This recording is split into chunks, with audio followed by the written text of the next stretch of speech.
Hello friends, आप सब लोग कैसे हैं? आई होप आप सब अच्छे होंगे।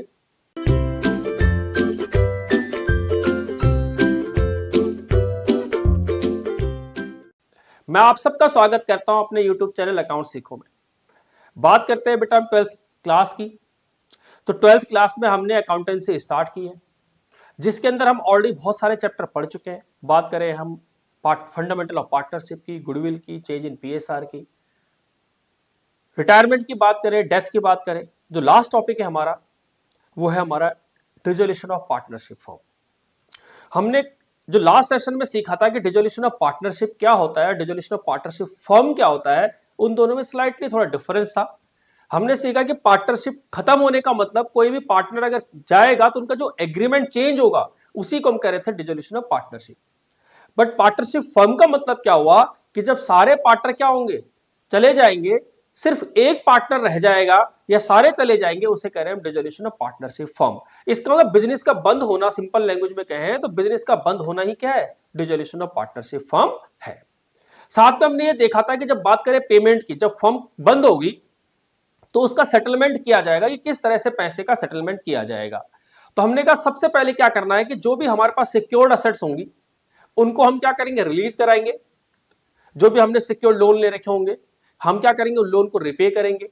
तो हम क्या करेंगे, हमारे पास जो भी कैश होगा, जो भी पूंजी होगी, पहले हम उसका इस्तेमाल करेंगे। उसके बाद क्या करता है कि गवर्नमेंट एक कोर्ट क्या करती है, लिक्विडेटर अपॉइंट करती है। लिक्विडेटर क्या करता है, हमारी सारी असेट्स बेचता है, सारी लायबिलिटीज पे करता है। जब सारी असेट्स बेचता है तो पैसा आएगा, उस पैसे को कैसे पे करना है वो हमने सीखा। कि जैसे हमने कहा सबसे पहले सिक्योर्ड लोन को पे करेंगे, फिर हम अनसिक्योर्ड लोन को पे करेंगे, फिर हमने कहा क्या, जो हमारी आउटसाइड लायबिलिटी जैसे क्रेडिटर्स हैं, बिल्स पेबल है, इनको पे करेंगे। उसके बाद अगर पैसा बचेगा तो हमने कहा पार्टनर के लोन को पे करेंगे। उसके बाद बचेगा तो पार्टनर्स की कैपिटल को पे करेंगे, और लास्ट में अगर कुछ बच जाएगा तो हम पार्टनर को कहेंगे आप पर्सनल अपने लोन या पर्सनल अपना पैसा ले जा सकते हैं, अपना प्रॉपर्टी या अपना जो भी पर्सनल लोन है उसे पे करने के लिए। तो बचा कुछ लास्ट में किसको मिल जाएगा, पार्टनर्स को मिल जाएगा। ठीक, ये हमने सीखा था इसमें लास्ट सेशन में कि क्या हमारा डिफरेंस है, किस तरह से उसका सेटलमेंट होगा। बात करें अगर आज की, तो हम अकाउंटिंग कैसे करेंगे इन केस ऑफ डिसोल्यूशन वो समझते हैं। तो अगर हम बात करें अकाउंटिंग की, अगर हम अकाउंटिंग की बात करें तो आपको क्या करना है, आपको क्या करना है, जैसे हमने वहां पर असेट्स एंड लायबिलिटी को क्या किया था, रीअसेस किया था और रीवैल्यू किया था, तो वहां हमने रीवैल्यूएशन अकाउंट बनाया था। यहां पर हम रीवैल्यू नहीं कर रहे हैं, यहां पर हम सीधा बेच रहे हैं। अगर हम डायरेक्ट बेचने की बात कर रहे हैं तो हम यहां पर रीवैल्यूएशन ना बना के हम क्या बनाएंगे, रियलाइजेशन अकाउंट बनाएंगे। क्या बनाएंगे, रियलाइजेशन अकाउंट। तो सबसे पहले हमें असेट्स को बेचना है, लायबिलिटीज को पे करना है, तो हम क्या बनाएंगे, रियलाइजेशन अकाउंट। दूसरा, जब रिलायंस अकाउंट बनाएंगे तो उससे जो पैसा आएगा उसे हम एक बैंक अकाउंट में इकट्ठा करेंगे। तो हमने कहा उसके लिए क्या बनाना होगा, कैश और बैंक अकाउंट। इट मींस जो असेट्स बेचने से पैसा आएगा उसे हम बैंक में इकट्ठा करते रहेंगे, और लास्ट में फिर क्या करेंगे, उसको पे करेंगे। जब पे करेंगे तो उसके लिए में क्या होगा, बैंक अकाउंट पता बनाना होगा कि कितना पैसा आया और कितना पैसा गया, उसको रिकंसाइल करने के लिए। जब बात करें पेमेंट की, तो हमने कहा सबसे पहले हम आउटसाइडर को पे करेंगे। आउटसाइडर को पे करने के बाद अगर बचता है तो पार्टनर के लोन को पे करेंगे। जब पार्टनर के लोन को पे करेंगे तो हमें पार्टनर का लोन अकाउंट बनाना भी आना चाहिए कि पार्टनर के लोन को कैसे बनाना है, किस तरह से उसका ट्रीटमेंट किया जाएगा, उसको सेपरेटली डील किया जाएगा। उसे सेपरेटली इसलिए डील किया जाएगा क्योंकि वो आउटसाइडर्स नहीं है, वो इंटरनल लायबिलिटी है, पार्टनर का पैसा है, उसे पे करना है। क्यों क्यों इसका अलग अलग बना क्यों रहे, इसे इसलिए अलग बना रहे हैं क्योंकि कैपिटल से पहले आपको पार्टनर के लोन को पे करना है, इसलिए आपको उसे सेपरेटली बनाना होगा। उसके बाद जब बचेगा पैसा तो हम किसको पे करेंगे, पार्टनर की कैपिटल को पे करेंगे, तो आपको पार्टनर की कैपिटल अकाउंट बनाना होगा। इट मींस अगर सिंपल सिस्टम अगर हम देखें तो हम सारी एसेट्स बेचेंगे, बेचने से क्या होगा, पैसा आएगा, फिर हम पेमेंट करेंगे। तो जब असेट्स बिकेंगी, जब असेट्स बिकेंगी तो पैसा जो आएगा, तो असेट्स बेचने का काम कौन करेगा, रियलाइजेशन अकाउंट। लायबिलिटी को पे करने का काम कौन करेगा, realisation account. Realisation account means liquidator. ठीक, तो सारी असेट्स कौन डिटरमाइन करेगा, लिक्विडेटर। उन्हें बेचेगा कौन, लिक्विडेटर। सारी लायबिलिटीज कौन डिटरमाइन करेगा, लिक्विडेटर। पे कौन करेगा, लिक्विडेटर। पर किसके थ्रू पे करेंगे, कैश और बैंक के थ्रू पे करेंगे। अगर पैसा बच जाता है, भार को पे करने के बाद, आउटसाइडर्स को पे करने के बाद पैसा बच जाता है, तो फिर हम किसको पे करेंगे, पार्टनर्स के लोन को पे करेंगे। और लोन को पे करने के बाद जो बच जाएगा तो उसे पार्टनर्स की कैपिटल को पे करेंगे या पार्टनर्स की कैपिटल में ट्रांसफर कर देंगे, बचा कुचा पैसा जो होगा। इस तरह से हमारा बिजनेस बंद होगा, इस तरह से डिसोल्यूशन ऑफ फर्म होगा। अब समझते हैं प्रोसेस, कि प्रोसेस क्या है, किस तरह से डिसोल्यूशन ऑफ फर्म किया जाएगा। तो हम इसे थोड़े तरीके से समझते हैं। हमने कहा आपको क्या क्या बनाना है, आपको एक तो सबसे पहले रियलाइजेशन अकाउंट बनाना है। क्या बनाना है आपको? Realisation account. ये आपने रियलाइजेशन अकाउंट बनाया। उसके बाद आप क्या बनाओगे? एक बनाओगे पार्टनर्स का कैपिटल अकाउंट। ये आपने पार्टनर्स का कैपिटल अकाउंट बनाया। लेट सपोज ए और बी दो पार्टनर इक्वल पार्टनर है। साथ में आपको क्या होगा? कैश और बैंक अकाउंट बनाना होगा, क्योंकि पैसा अल्टीमेटली इसी में आएगा। ये आपने कैश और बैंक अकाउंट बनाया। इसके अलावा आपको पार्टनर का लोन अकाउंट बनाना पड़ सकता है। अब लोन अकाउंट में दोनों लोन होंगे, एक लोन लेने वाला, एक लोन देने वाला। ठीक, ये हमारा लोन है क्रेडिट, यानी जो हमें देना है, और ये जो लोन है ये डेबिट। साथ में हमारी कुछ जर्नल एंट्रीज भी होंगी। ठीक, तो जर्नल एंट्री हम साथ साथ देख लेंगे। अब देखिए सबसे पहले प्रोसेस क्या है समझना, स्टेप वाइज करते रहेंगे हम। हमने कहा सबसे पहले हम एक काम करेंगे, यहां पर हम स्टेप्स लिखते रहेंगे साथ साथ। सबसे पहले यहां पर हम स्टेप्स लिखते रहेंगे। स्टेप नंबर 1, पहले स्टेप में हम क्या करेंगे, जो हमारी एग्जिस्टिंग बैलेंस शीट है इसको जीरो बनाने की कोशिश करेंगे। देखो क्या है, जैसे ये बैलेंस जीरो होगा, सोच के देखिए बिजनेस बंद होने का मतलब क्या होता है। बिजनेस बंद होने का मतलब यह है कि अब आपके पास कोई असेट्स, कोई लायबिलिटीज नहीं है कि आपको बिजनेस कैरी ऑन करना है, क्योंकि बिजनेस आपका एग्जिस्ट कब दिखेगा? जब आपके पास फाइनेंशियल स्टेटमेंट होगी। और जब फाइनेंशियल स्टेटमेंट नहीं रहेगी तो दैट मींस आपका बिजनेस ऑटोमेटिकली बंद हो गया है। आपके पास कहीं भी कुछ बैलेंस शीट में कुछ बचा ही नहीं है, दैट मींस आपका बिजनेस डिसकंटिन्यू हो गया है। ठीक, तो इट मींस हमारा पर्पज क्या होगा? इस बैलेंस शीट को जीरो करना। पर्पज क्या होगा? इस बैलेंस शीट को जीरो करना। जब बैलेंस ही नहीं होंगे, हमारे पास कुछ होगा ही नहीं, असेट्स लायबिलिटी कुछ बचेगी नहीं, तो बैलेंस शीट नहीं है, दैट सिंपली मींस कि बिजनेस ऑटोमेटिकली डिसॉल्व हो गया। तो हमारा पर्पज होगा इस चीज को जीरो करना। अब जीरो कैसे करेंगे? तो सबसे पहला स्टेप, आप जितनी भी असेट साइड में, जितनी भी असेट साइड में क्या है हमारे पास, सबसे पहले कैश और बैंक है। क्या है? कैश और बैंक है। इसे आप कैश और बैंक की डेबिट साइड में लिख दें। ठीक है जी, जैसे मान लेते हैं हमारे पास यहां पर कैश और बैंक दिया हुआ है, जो भी दिया हुआ है 1,00,000 रुपए, 2,00,000 रुपए, हमने क्या किया? इसको कैश और बैंक में लिख दिया। हमने यहां पर सबसे पहले लिखा टू बैलेंस बीडी, 1,00,000 रुपए। कैश का होगा तो कैश का लिख देंगे, और बैंक का होगा तो बैंक का भी लिख देंगे। ठीक है जी, हमने लिख दिया सबसे पहला स्टेप। इससे क्या होगा? यहां से पैसा उठेगा, यहां जीरो हो जाएगा, और कहां चला जाएगा? कैश और बैंक में चला जाएगा। दूसरा स्टेप, आप क्या करोगे? असेट साइड में देखोगे कि पार्टनर से रिलेटेड कोई आइटम है या नहीं। जैसे पार्टनर से रिलेटेड आइटम क्या क्या होती थी? जैसे पार्टनर का लॉस, लॉस हो सकता था, कोई डेफर्ड रेवेन्यू एक्सपेंडिचर हो सकते थे। याद रखना यहां पर गुडविल का नॉर्मल ट्रीटमेंट होगा, गुडविल को एज असेट्स माना जाएगा। सिंपल, जैसे एडमिशन, रिटायरमेंट, डेथ में करते थे, ऐसा कोई ट्रीटमेंट नहीं है। सिंपल उसे असेट्स माना जाएगा, जैसे land, building, plant, machinery, normal assets उसे माना जाएगा। बाय द वे वो इंटेंजिबल असेट्स है, उसका ट्रीटमेंट सीखेंगे कैसा है, लेकिन उसे सिंपल असेट्स के तौर पे कंसीडर किया जाएगा। जैसे असेट्स रिलाइज होती है वैसे ये भी होगा। ठीक, तो दूसरा हम क्या करेंगे? प्रॉफिट एंड लॉस हो गया, डेफर्ड रेवेन्यू एक्सपेंडिचर हो गया, इसको हम पार्टनर्स में बांट देंगे। ये पार्टनर की कैपिटल हो सकती है, पार्टनर की कैपिटल भी हो सकती है, करंट अकाउंट हो सकता है, उसे पार्टनर्स के कैपिटल और करंट अकाउंट में ट्रांसफर कर देंगे। एंट्री आपको याद ही होगी, जब लॉस हम बांटते थे तो हम लॉस कैसे बांटते थे? हम लिखते थे partners capital account debit to deferred revenue expenditure हो, लॉस हो, एटसेट्रा, और कैपिटल तो हम डेबिट में ट्रांसफर कर देते थे। तो हमने कहा अगर उसकी कैपिटल हुई तो यहां लिख देना टू बैलेंस बीडी, और अगर लॉसेज हुए तो उस लॉसेज को यहां बांट देना। इसके अलावा डेफर्ड रेवेन्यू एक्सपेंडिचर हुए, उस डेफर्ड रेवेन्यू एक्सपेंडिचर को यहां बांट देना। क्लियर है बात? दूसरा स्टेप हो गया हमारा ये। तीसरा स्टेप, स्टेप नंबर 3, जैसे यहां पर क्या क्या दिया हुआ था? जैसे पार्टनर का क्या दिया हुआ था? करंट अकाउंट दिया हुआ था, यहां पर डेफर्ड रेवेन्यू एक्सपेंडिचर दिए हुए थे, यहां प्रॉफिट एंड लॉस का लॉस दिया हुआ था। इन तीनों को हमने क्या किया? पार्टनर्स के कैपिटल में ट्रांसफर कर दिया। तीसरा स्टेप, पार्टनर का अगर कोई लोन हुआ, अगर पार्टनर का कोई लोन हुआ तो उसके लिए आप लोन अकाउंट बना के उसके डेबिट में ट्रांसफर कर दें। जैसे यहां पर पार्टनर का लोन दिया हुआ है, हमने यहां पर लिखा बी का लोन दिया हुआ है, हमने यहां बी में लिख दिया टू बैलेंस बीडी पार्टनर का लोन। सिंपल से 3 स्टेप्स हैं। सबसे पहले कैश और बैंक को कैश और बैंक में ट्रांसफर किया। दूसरा स्टेप, पार्टनर से रिलेटेड आइटम थी, हमने पार्टनर से रिलेटेड आइटम जो भी है पार्टनर के कैपिटल अकाउंट में डेबिट लिख दी। और उसके बाद हमने जो भी पार्टनर का लोन था उसे हमने पार्टनर का लोन बना दिया टू बैलेंस बीडी के नाम से। क्लियर है बात? यहां तक आगे चलते हैं। स्टेप नंबर 4,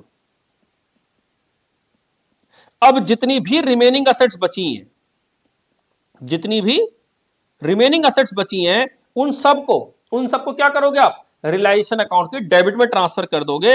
एंट्री क्या होगी, realisation account debit to individual assets, to individual asset, जितनी भी असेट्स है सारी ट्रांसफर कर दोगे आप कहां, रियलाइजेशन अकाउंट में। जैसे लैंड एंड बिल्डिंग है, प्लांट एंड मशीनरी है, फर्नीचर है, कंप्यूटर है, इन्वेस्टमेंट है, डेटर्स है, गुडविल है, पेटेंट है। अब सारी की सारी असेट्स क्या करोगे, यहां रियलाइजेशन अकाउंट में ट्रांसफर कर दोगे। जैसे एग्जांपल के तौर पे आपने यहां लिखा to land and building, to plant and machinery, जितनी भी असेट्स है वहां पे, जितनी भी असेट्स है सारी यहां ट्रांसफर कर देंगे। Land and building, plant and machinery, furniture, computer, ये हो गया फर्नीचर, इधर हो गया कंप्यूटर, इधर हो गया इन्वेस्टमेंट, ठीक है। इसी तरह डेटर्स हो गया, गुडविल हो गया, पेटेंट हो गया, यहां पर डेटर्स हो गए, गुडविल हो गए, पेटेंट हो गया।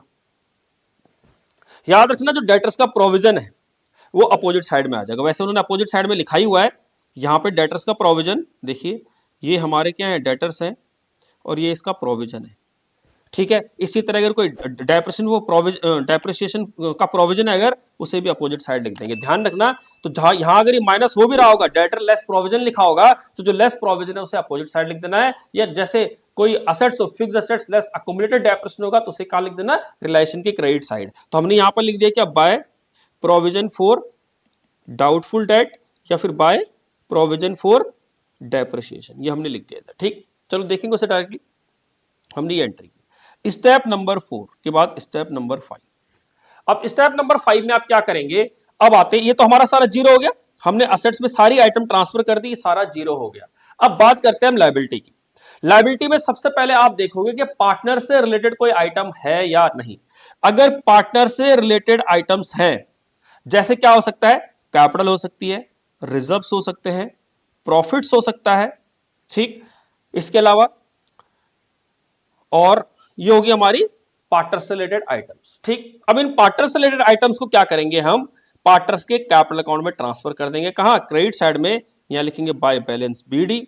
रिजर्व्स है तो रिजर्व्स बांट देंगे, प्रॉफिट्स है तो प्रॉफिट्स बांट देंगे, ठीक है। अब अगर कैपिटल को डायरेक्ट ट्रांसफर कर देंगे, रिजर्व्स कैसे बांटते हैं, रिजर्व्स बांटते हैं हम इसके अंदर रिजर्व्स अकाउंट डेबिट या profits account debit to old partners capital account, उनकी ओल्ड रेशो में से बांट देते हैं। ये हमने बांट दिया। जैसे हमारे केस में क्या क्या दिया हुआ है, यहां पर लिखा हुआ है, देखो जैसे कि ए की कैपिटल है, बी की कैपिटल है, ए का करंट अकाउंट, बी का करंट अकाउंट है, लोन नहीं, बी का करंट अकाउंट है, ठीक है, जनरल रिजर्व दिया हुआ है, प्रॉफिट्स दिए हुए हैं, ये हमने सब बांट दिया, ठीक, क्लियर है बात। उसके बाद स्टेप नंबर 6, स्टेप नंबर 6। अब स्टेप नंबर 6 में आप क्या करेंगे, जो भी आइटम होंगी पार्टनर्स की, किसकी, पार्टनर के लोन की, पार्टनर का लोन, कैपिटल के बाद क्या देखेंगे, पार्टनर का लोन होगा, पार्टनर के लोन अकाउंट को क्या करेंगे, पार्टनर्स के लोन में ट्रांसफर कर देंगे। यहां लिख देंगे बाय बैलेंस पीडी, जो भी पार्टनर का लोन होगा। तो हमने क्या किया, लायबिलिटी साइड में पार्टनर से रिलेटेड जो भी आइटम थी, चाहे पार्टनर के कैपिटल अकाउंट हो, चाहे पार्टनर का करंट अकाउंट हो, चाहे रिजर्व्स हो या प्रॉफिट्स हो, उसे हमने पार्टनर्स कैपिटल अकाउंट में कहां लिख दिया, क्रेडिट साइड बांट दिया, रिजर्व्स एंड प्रॉफिट्स को बांट दिया, कैपिटल को ट्रांसफर कर दिया। जैसे हम एडमिशन में करते थे सेम यहां पर भी वैसे ही हो रहा है। इसके बाद हम देखेंगे पार्टनर का लोन। अगर पार्टनर का कोई लोन हुआ तो उस लोन को हम क्या करेंगे, पार्टनर के लोन अकाउंट में कहां लिख देंगे, पार्टनर के लोन अकाउंट में क्रेडिट साइड ट्रांसफर कर देंगे, क्योंकि लायबिलिटी है इसलिए हमने पार्टनर के लोन को क्रेडिट साइड में ट्रांसफर कर दिया। अब देखिए स्टेप नंबर 7 क्या होगा, अब जो रिमेनिंग लायबिलिटीज होंगी, जो रिमेनिंग लायबिलिटीज होंगी उनको आप क्या करोगे, रिलेशन अकाउंट की क्रेडिट साइड में ट्रांसफर कर दोगे और एंट्री क्या करोगे, individual liabilities account debit to realisation account. जितनी भी लायबिलिटीज होंगी उन्हें कहां लिख देंगे, रिलेशन अकाउंट की क्रेडिट साइड में लिख देंगे। तो यहां पर मैं जितनी भी लायबिलिटीज हैं, जैसे क्या क्या दिया हुआ है, जैसे बैंक का लोन दिया हुआ है, बैंक ओडी दिया हुआ है, ये तो हम ऑलरेडी ट्रांसफर कर चुके हैं। इंप्लॉय का पीएफ हो गया, इन्वेस्टमेंट फ्लक्चुएशन रिजर्व हो गया। देखो यहां पर इन्वेस्टमेंट फ्लक्चुएशन रिजर्व का कोई अलग से ट्रीटमेंट नहीं है, इसे भी वैसे ही नॉर्मल ट्रांसफर कर देंगे। प्रोविजन फॉर डाउटफुल डेट हो गया, सन्ड्री क्रेडिटर्स हो गया, बिल्स पेबल हो गया, मिसेज का लोन दिया हुआ है, देखो मिस्टर का नहीं है, पार्टनर का लोन नहीं है, मिसेज लोन है, ये भी हमारे लिए आउटसाइडर लोन है, इसे ट्रांसफर कर देंगे। तो हमने यहां पर सारी लायबिलिटी ट्रांसफर कर देनी है, ठीक है। जैसे बीपी बोला हमने, क्रेडिटर्स था, मिसेज का लोन था, बैंक ओडी था, एटसेट्रा, जो भी लायबिलिटी है सारी यहां ट्रांसफर कर देंगे। ठीक, तो आई होप आपको 7 स्टेप समझ में आए होंगे। पहला स्टेप कैश और बैंक को कैश और बैंक के डेबिट साइड में लिख देंगे। दूसरा स्टेप हम पार्टनर से रिलेटेड आइटम को पार्टनर से रिलेटेड आइटम में कहां डेबिट साइड लिख देंगे। तीसरा पार्टनर का लोन अगर असेट साइड में हुआ तो पार्टनर का लोन बना के टू बैलेंस बीडी लिख देंगे। इसके अलावा जो बचेगा उसे रिलायंस अकाउंट के डेबिट साइड में लिख देंगे। बात करते हैं क्रेडिट साइड की, लायबिलिटी साइड की। तो लायबिलिटी साइड में सबसे पहले हम क्या देखेंगे कि क्या हमारे पास कोई पार्टनर से रिलेटेड आइटम है या नहीं है। तो पार्टनर से रिलेटेड आइटम क्या होंगी, कैपिटल हो सकता है, रिजर्व्स हो सकता है, करंट अकाउंट हो सकता है, प्रॉफिट्स हो सकता है, वो हमने पार्टनर कैपिटल अकाउंट की क्रेडिट साइड में लिख दिया। उसके बाद हमने कहा पार्टनर का कोई लोन है या नहीं है। अगर पार्टनर का लोन है तो उसको अलग से अकाउंट बनाया, बाय बैलेंस बीडी उसके नाम से लिख दिया। अब जो बची हुई लायबिलिटीज है उन्हें हमें रिलायंस अकाउंट की क्रेडिट साइड में लिख देना है। क्लियर बात, एंट्री भी हम साथ साथ सीख रहे हैं। ये तो हो गए हमारे 6 से 7 स्टेप कंप्लीट हो गए। अब आती है बात, जब हमने इस बैलेंस शीट को जीरो कर लिया, सोच के देखिए, हमने सारी जीरो कर दिया, हमने असेट्स एंड लायबिलिटी सारी ट्रांसफर कर दी। बट अब सवाल ये आता है, क्या वो एक्चुअली बिक चुकी है असेट्स? नहीं। क्या लिक्विडेटर ने क्या एसेट्स बेच दी है? नहीं। क्या लिक्विडेटर ने सारी लायबिलिटीज को पे कर दिया? नहीं। अब आती है बात असेट्स को बेचने की। किस चीज की बात आती है? असेट्स को बेचने की। तो हमने कहा जब हम बात करें असेट्स को बेचने की तब आएगा आपका स्टेप नंबर 8। स्टेप नंबर 1 अब आप क्या करोगे, असेट्स को रियलाइज करोगे। जब असेट्स बिकेंगे तो उसके दो रूप होंगे। पहला, या तो हम यानी पार्टनर को बेच रहे हैं, इट मीन पार्टनर कह रहा है कि भाई मैं असेट्स ले जाता हूं, ये असेट्स मुझे दे दो, मेरे पास पैसा है, आप मैं बाहर भी बेचोगे आप, इससे बड़े मेरे को बेच दो, मैं इस असेट्स को ले जाना चाहता हूं, मेरे को इससे मोह है, प्यार है, मोहब्बत है, हम इस असेट से बहुत लंबे टाइम से जुड़े हुए हैं, ये असेट्स मुझे चाहिए। तो पार्टनर को अगर बेच देगा अगर लिक्विडेटर तो क्या होगा। और अगर पार्टनर से कोई भी पार्टनर नहीं खरीदेगा तो उसे क्या करेंगे, बाहर पब्लिक को बेचेंगे। अगर हम पब्लिक को बेचेंगे तो क्या होगा, ठीक। जब पार्टनर को बेचेंगे तो देखो क्या है, जो असेट्स पार्टनर लेके जा रहा है फर्म को तो अल्टीमेटली क्या करना है, पार्टनर को पे करना ही था, तो पार्टनर की कैपिटल को कम कर देंगे। तो हम एंट्री क्या करेंगे, हम एंट्री यहां पर करेंगे partners capital account debit to realisation account, जो भी असेट्स वो लेके जाएगा। ठीक, इसका क्या सेंस हुआ कि अगर पार्टनर ले जाएगा तो पार्टनर की कैपिटल को कम कर देंगे और जो हमारी असेट्स थी उसे हमने बेच दिया। जब हम यानी बाहर वालों को बेचेंगे तो हमारे पास पैसा आएगा, तो हम एंट्री करेंगे कैश और bank account debit to realisation account, ये हमारे पास पैसा आएगा। अब इसको देखते हैं, इसका मतलब पार्टनर कैपिटल अकाउंट को क्या करना है, डेबिट करना है, और रियलाइजेशन अकाउंट को क्रेडिट करना है। तो हमने क्या किया, यहां पर जो हमारा रियलाइजेशन अकाउंट है यहां पर लिखेंगे, और पार्टनर लेके जाएगा तो लिखेंगे पार्टनर्स कैपिटल अकाउंट, और पार्टनर कैपिटल अकाउंट में लिख देंगे डेबिट साइड में रियलाइजेशन अकाउंट, जो भी पार्टनर लेके जाएगा। ये थी हमारी असेट्स रियलाइज्ड, ये क्या थी हमारी असेट्स रियलाइज्ड। बट अगर यही अगर हम बाहर किसी पब्लिक को बेचते हैं तो पैसा आएगा, तो हमने एंट्री की by bank account debit, partner के बाद कितना, बैंक के थ्रू बेचा हमने, यहां पर हमने बैंक लिख दिया, जो भी असेट्स बिक रही है हमारी, और बैंक अकाउंट में लिख देंगे हम यहां पे टू रियलाइजेशन अकाउंट, जो भी असेट्स बिक रही हैं, जो भी असेट्स बिक रही है, इंडिविजुअल असेट्स 1 2 3 जो भी असेट्स होंगी उन सबको हम यहां लिख देंगे। अब हुआ क्या, इसका मीनिंग ये हुआ कि हमने क्या कर दी, सारी असेट्स को हमने बेच दिया, चाहे पार्टनर ले जाए चाहे कोई बाहर पब्लिक ले जाए, ये हमारी सारी असेट्स बिक गई। असेट्स बिकने से क्या होगा कि जो पार्टनर का पैसा होगा वो ऑटोमेटिकली कम हो जाएगा, एक, और दूसरा अगर यानी इसके अंदर पैसा आ जाता है तो हमारे अकाउंट में पैसा दिखेगा, अब हम लायबिलिटी को पे कर सकते हैं। स्टेप नंबर 8 आपको समझ में आया होगा। स्टेप नंबर 9, स्टेप नंबर 9 क्या है, कुछ असेट्स ऐसी हो सकती हैं, प्लीज ध्यान रखना, यहां पर हम बात करते हैं कुछ असेट्स ऐसी हो सकती हैं कि जो नहीं सेल हुई हो, नॉट सोल्ड। कुछ असेट्स ऐसी हो सकती हैं जो अभी तक सेल नहीं हुई हो, या फिर कुछ असेट्स ऐसी हो सकती हैं जो अनरिकॉर्डेड हो, अभी तक रिकॉर्ड ही नहीं हुई है। प्लीज ध्यान रखना, असेट्स के केस में क्या होगा, जो असेट्स पार्टनर ले गया सीधा लिख दिया हमने partner capital account debit to realisation account, जो असेट्स हमने बाहर पब्लिक को भेज दी bank account debit to realisation account. But ऐसा भी हो सकता है कि कुछ असेट्स बिके ही ना, तो उस केस में क्या करना है। दूसरा, कुछ असेट्स ऐसी हो सकती है कि जो अभी तक रिकॉर्ड ही नहीं है, हमारी बुक्स में रिकॉर्ड नहीं है लेकिन हमें दिख रही है, हमारे पास ये मान लो ओल्ड टाइपराइटर पड़ा हुआ है बट हमने उसे बुक्स में रिकॉर्ड नहीं किया हुआ है, तो अब उसका क्या करेंगे। अगर कोई असेट्स बिकी नहीं है तो उस केस में आपको देखना है कि क्या वो टेंजिबल नेचर की है या वो इंटेंजिबल नेचर की है। प्लीज ध्यान रखना, अगर वो टेंजिबल नेचर की है, टेंजिबल मींस जिसका कोई फिजिकल एग्जिस्टेंस हो, जैसे land, building, plant, machinery, furniture, fixer. Intangible means जिसका कोई फिजिकल एग्जिस्टेंस ना हो, जैसे गुडविल हो सकती है, जैसे पेटेंट हो सकता है, कोई सॉफ्टवेयर हो सकता है। तो अगर कोई टेंजिबल नेचर की है और वो लिखा हुआ है, क्वेश्चन में नहीं लिखा हुआ है कि वो कितने की बिक्री है, तो आपको ऑलवेज उसे बुक वैल्यू पे बेच देना। तो जितनी उसकी बुक में वैल्यू होगी उतने में ही उसे सेल कर दोगे। आप क्या कर दोगे? उसे उतने में ही सेल कर दोगे।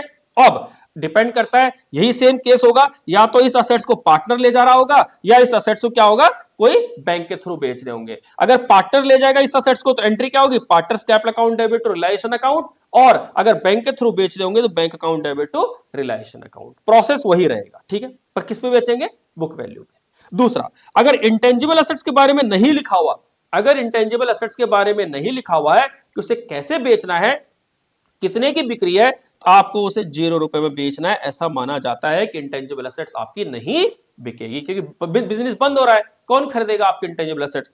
तो ही कह रहा है कि इंटेंजिबल असेट्स नहीं बिक रही है, दैट मींस वो अब मार्केट में नहीं बिक सकती है, इसलिए उसे कितने रुपए में बेचा जाएगा? 0 रुपए में। इसका मतलब उसका कोई लेना देना नहीं है, उसे बुक्स में वहीं से खत्म कर देंगे। क्लियर है बात? अब बात आती है अनरिकॉर्डेड असेट्स की। अब अनरिकॉर्डेड असेट्स है, अगर अगेन वही चीज होगी, अगर अनरिकॉर्डेड असेट्स है तो उसको क्या करेंगे? सेल करेंगे। तो क्या होगा? अगर पार्टनर लेके जाएगा तो क्या एंट्री होगी? पार्टनर्स ले जाएगा तो partners capital account debit to realisation account. और दूसरा, अगर हम क्या बाहर पब्लिक को बेचेंगे तो एंट्री क्या होगी? Bank account debit to realisation account. ये हो गया। तो आपने स्टेप नंबर 8 में देखा कि कैसे एसेट्स बिकेंगी। स्टेप नंबर 9 में सीखा कि क्या कोई एसेट्स नहीं बिक रही है तो उसका क्या ट्रीटमेंट होगा। अगर वो टेंजिबल है तो उसे बुक वैल्यू में बेचेंगे, इंटेंजिबल है तो उसे 0 रुपए में बेचेंगे। वही अगर एक अनरिकॉर्ड असेट्स है तो उसका सेम ट्रीटमेंट होगा। अगर पार्टनर ले जाएगा तो partner capital to realisation account, ठीक, it mean partner capital account में डेबिट, रियलाइजेशन अकाउंट में क्रेडिट। और अगर पब्लिक ले जाएगी तो क्या लिखेंगे? Bank account debit to realisation account, इन रियलाइजेशन अकाउंट के क्रेडिट में और बैंक के डेबिट में। अब इसके अलावा एक और चीज आती है कि अगर इस असेट्स को किसी लायबिलिटीज को दिया जाए सेटल करने के लिए, किसी लायबिलिटीज के साथ क्या किया जाए? सेटल्ड किया जाए। हो सकता है ना, कई बार क्या होता है कि हम कहते हैं क्रेडिटर्स को कि भैया ये असेट्स लेके चले जाओ, आप ये फर्नीचर आप ले जाओ, और आपकी लायबिलिटी और हमारी लायबिलिटी क्या हो गई? सेटल्ड हो गई है। क्या हो गई? सेटल्ड हो गई है। ठीक, अगर लायबिलिटीज फुली सेटल्ड हो जाती है, अगर लायबिलिटीज फुली सेटल्ड हो जाती है, इसमें दो चीजें हैं कि लायबिलिटी क्या फुली सेटल्ड हो रही है या पार्टली सेटल्ड हो रही है। प्लीज ध्यान रखना, अगर लायबिलिटी आपकी पूरी सेटल हो गई 100%, जैसे मान लीजिए आपके पास असेट्स पड़ी हुई थी कोई, चाहे वो अनरिकॉर्ड असेट्स हो या चाहे वो रिकॉर्ड असेट्स हो, असेट्स पड़ी थी आपके पास 1 लाख रुपए की, लायबिलिटी थी आपकी 1.5 लाख रुपए की, और लायबिलिटी कह रही है कि भैया हमें 1 लाख के असेट्स दे दो, बाकी हमें पैसा मत दो। इसे कहते हैं फुल सेटलमेंट। अगर ये पूरा सेटल्ड हो गया है तो आपको उस केस में कोई एंट्री नहीं करनी है। दैट मींस अगर कोई असेट्स किसी लायबिलिटी के साथ एडजस्ट होती है, उस केस में कोई भी बुक्स में एंट्री नहीं की जाएगी। याद रहेगी बात? अगेन आई एम रिपीटिंग कि अगर कोई असेट्स अगर आपका कोई पार्ट, कोई लायबिलिटीज लेके जा रही है, कोई असेट्स अगर कोई लायबिलिटीज लेके जा रही है, तो उस केस में फुली अगर वो सेटल्ड हो रही है, अगर 100% सेटल्ड हो रही है, तो उस केस में आपको कोई भी एंट्री करने की जरूरत नहीं है। क्लियर है बात यहां तक? बट अगर वो पार्टली सेटल्ड होती है, मान के चलिए सेम केस में 1 लाख रुपए की असेट्स है और 1.5 लाख रुपए की लायबिलिटी है। लायबिलिटी कहती है कि भाई 1 लाख रुपए तक के तो हम असेट्स लेके जा रहे हैं, बट बाकी 50,000 रुपए आपको पे करने पड़ेंगे। बाकी 50,000 रुपए आप क्या करने पड़ेंगे? पे करने पड़ेंगे। तो जब आप 50,000 रुपए रिमेनिंग लायबिलिटी अगर आप पे करोगे, अगर पार्टली सेटल्ड में जो बचेगी रिमेनिंग लायबिलिटी, अगर आप इसे पे करोगे तो एंट्री क्या होगी? Realisation account debit to bank. याद होगा जब हम असेट्स बेच रहे थे तो पैसा आ रहा था, एंट्री हो रही थी बैंक टू रियलाइजेशन। अब अगर असेट्स की जगह लायबिलिटी को पे करेंगे तो अपोजिट एंट्री हो जाएगी रियलाइजेशन टू बैंक अकाउंट। कितना? 50,000 रुपए। ये था पूरा का पूरा असेट्स का ट्रीटमेंट। आई होप आपको समझ में आया होगा। ठीक, तो ये हमने क्या किया, सारे के सारे स्टेप नंबर 8 स्टेप नंबर 9 हमने यहां पर असेट्स को बेचा है और कैसे असेट्स का ट्रीटमेंट करना है वो सीखा है। ठीक, तो क्या हुआ होगा, ये सारी की सारी असेट्स हमारी, अब जितनी भी थी हमारी सारी असेट्स, ये सारी के सारी असेट्स या तो पार्टनर ले गया होगा या हमने बाहर वालों को बेच दिया होगा। पार्टनर ले जाएगा तो पार्टनर कैपिटल अकाउंट में डेबिट हो जाएगा, और बैंक अकाउंट में होगा, हमारे बैंक अकाउंट में पैसा आएगा तो डेबिट हो जाएगा। अब हुआ क्या, लिक्विडेटर ने सारी असेट्स बेच दी, पैसा इकट्ठा कर लिया और सोचा कि चलो चलते हैं बट बाहर कौन बैठा होगा, बाहर बैठे होंगे लायबिलिटीज, बाहर बैठे होंगे क्रेडिटर्स, तो वो आपको पकड़ लेंगे कि हमारा पैसा भी हमें वापस किया जाए। तो अब लिक्विडेटर क्या करेगा, स्टेप नंबर 9, स्टेप नंबर 9 के बाद स्टेप नंबर 10, 8 9, हाँ स्टेप नंबर 10 में क्या करेंगे, अब लायबिलिटीज को सेटल्ड करेंगे। अब लायबिलिटीज को सेटल्ड करेंगे, और जब लायबिलिटी सेटल्ड होगी तो लायबिलिटी सेटल्ड में अगेन वही, या तो क्या होगा बोलो, या तो पार्टनर कहेगा कि ये लायबिलिटी मैं पे कर दूंगा, या फिर हम क्या करेंगे, बाहर क्या होगा, जो लिक्विडेटर है वो ये कह रहा है कि अब जो पैसा हमारे पास आया है उस पैसे से पे करना होगा। इट मींस जो हमारे पास अब फंड इकट्ठा हो गया है उस फंड से हम पे करेंगे, दैट मींस लिक्विडेटर कहेगा कि लिक्विडेटर पे करेगा। ठीक, अगर पार्टनर कोई लायबिलिटी पे करेगा, जब पार्टनर कोई असेट्स लेके जा रहा था तो हमने एंट्री क्या की थी, हमने कहा पार्टनर्स की कैपिटल को कम कर देंगे, तो एंट्री की partners capital account debit to relation account. अब पार्टनर अगर कोई लायबिलिटी पे कर रहा है तो फर्म की जिम्मेदारी बनेगी एट द एंड कि उतना पैसा उसे वापस किया जाए। तो एंट्री क्या होगी, एंट्री होगी यहां पे realisation account debit to partners capital account, it is partners की कैपिटल को बढ़ा देंगे। इसी तरह अगर बाहर वाले को बेचेंगे तो एंट्री क्या होगी, एंट्री होगी realisation account debit to bank. अगर लिक्विडेटर खुद पे करेगा तो अपने अकाउंट में पैसा कम हो जाएगा, तो एंट्री क्या होगी, realisation account debit to bank. It means अगर मैं रियलाइजेशन अकाउंट की बात करूं तो रियलाइजेशन अकाउंट में क्या होगा, देखिए ये जो मेरी लायबिलिटीज है, ये जो मेरी लायबिलिटीज है, या तो इसे पार्टनर ले जा रहा होगा, एंट्री करेंगे पार्टनर्स कैपिटल अकाउंट, और पार्टनर कैपिटल अकाउंट में लिख देंगे बाय रियलाइजेशन। ठीक है जी, यहां हमने लिख दिया। बट अगर यही लायबिलिटी अगर कोई कौन लिक्विडेटर पे कर रहा है, इट मींस जो इसको भी जिम्मेदारी दी है वो पे कर रहा है, तो यहां लिखेंगे रिलेशन टू बैंक। हमने यहां पर लायबिलिटी पे कर दी, जितनी भी लायबिलिटी थी, और जब पे करेंगे तो बैंक अकाउंट में क्या लिखेंगे, बाय रियलाइजेशन अकाउंट। क्लियर है बात, ये हमने लायबिलिटी पे कर दी। अब हमारी सारी असेट्स बिक गई, सारी लायबिलिटी पे कर दी, बट क्या हमारे पास कुछ पैसा पड़ा होगा, अगर हमारे पास कुछ पैसा पड़ा हुआ है तो हम सबसे पहले किसको, आउटसाइडर लोन को सेटल करेंगे। कोई भी आउटसाइडर लोन होगा, जो भी मतलब सिक्योर्ड लोन, अनसिक्योर्ड लोन, तो हमने क्या किया, ये हमारी क्या है, अनसिक्योर्ड लोन है, सिक्योर्ड लोन है, इन सबको हमने पे किया। तो सबसे पहले हमने उनको ही पे करना है, सबसे पहला हमारा पर्पज वही होगा उनको पे करने का। ठीक, बट इसके अंदर कुछ चीजें ध्यान रखना, कुछ चीजें लायबिलिटीज नहीं होती है, इसलिए उसे आपको पे करने की जरूरत नहीं है। जैसे एग्जांपल के तौर पे प्रोविजन फॉर डाउटफुल डेट, ये लायबिलिटी नहीं है, ये प्रोविजन है, ये हमने पैसा बचा के रखा था इसलिए कि हमारे अगर डेटर डूबेंगे तो हमारे को क्या हो, फ्यूचर में अचानक से एक सडन लॉस ना दिखे, इसलिए हमने उसे प्रोविजन बनाया था, इसको पे करने की जरूरत नहीं है। प्रोविजन फॉर डेप्रिसिएशन, इसे पे करने की जरूरत नहीं है। इन्वेस्टमेंट फ्लक्चुएशन फंड, इसे पे करने की जरूरत नहीं है। ये एक्चुअल में लायबिलिटी है ही नहीं, तो इनको पे करने की बात उठेगी नहीं। लेकिन अगर इसके बावजूद, अब देखिए स्टेप नंबर 10 में लायबिलिटीज कुछ ऐसी भी हो सकती हैं जो भी अनसेटल्ड रह गई हो। कुछ लायबिलिटीज ऐसी हो सकती है ना कि कुछ लायबिलिटीज पार्टनर लेके, जैसे असेट्स में हुआ था कि कुछ असेट्स पार्टनर ले गया, कुछ असेट्स हमने बाहर बेच दी, बट अब कुछ असेट्स बच गई।